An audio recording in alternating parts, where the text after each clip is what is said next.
नमस्ते दोस्तों, आज अपन बात करेंगे खेती के अंदर यूरिया खाद कैसे डालें। यूरिया खाद के फायदे भी है और नुकसान भी है। तो आज अपन यूरिया खाद के फायदे कौन कौन से उसके बारे में अपन जानेंगे। पहली बात, जब भी आप मार्केट से यूरिया का बैग खरीदते हो तो उसको सूर्य की किरणों में नहीं रखना है, या तो किसी पेड़ की छाया में रखना है या फिर बंद कमरे में रखना है। इसका कारण क्या है कि सूर्य की किरण और नाइट्रोजन गैस के मिलाप अच्छे नहीं है, तो आपको सूर्य की किरणों से यूरिया का बैग को बचा के रखना है। दूसरी बात, अगर यूरिया का एक बैग जो भी 45 या 50 किलो का आता है वो आप 1 एकड़ के अंदर पूरा बैग डालते हो तो ध्यान रहे एक साथ में नहीं डालना है, पूरे बैग को एक साथ में नहीं डालना है। उसको हो सके तो उसी फसल के अंदर एक बैग का आपका डोज है तो थोड़े थोड़े करके 3 बार में देना है। अगर 3 बार में फसल बड़ी हो जाती है तो 2 बार में तो ज़रूर देना है।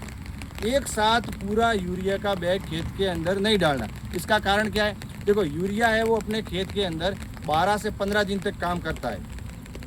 12 से 15 दिन तक, अगर 12 से 15 दिन आपने उस खेत के अंदर पूरा बैग डाला तो भी 12 से 15 दिन काम करेगा, और 20 किलो डाला तो भी 12 से 15 दिन काम करेगा, और 2 बार डाला तो 12-12 24 हो गया। यदि 15 दिन काम करा है तो महीना हो गया। तो कोई भी वस्तु 1 महीने तक काम करेगी वो तो आपके फसल के अंदर वो वृद्धि करेगा, उसको पोषक तत्व तो अच्छे मिलेंगे।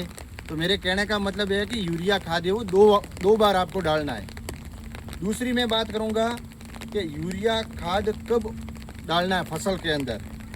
हो सके तो आप तीसरे पानी में डाल सकते हो, चौथा दे के फिर 5वें में डाल सकते हो, मगर यूरिया हो सके उतना धीरे धीरे करके कम करना है। अब यूरिया के बारे में कल वीडियो के अंदर बताएंगे उसके नुकसान क्या है। फ़ायदा से ज़्यादा नुकसान है, मगर किसान मजबूर है यूरिया का उपयोग करने के लिए।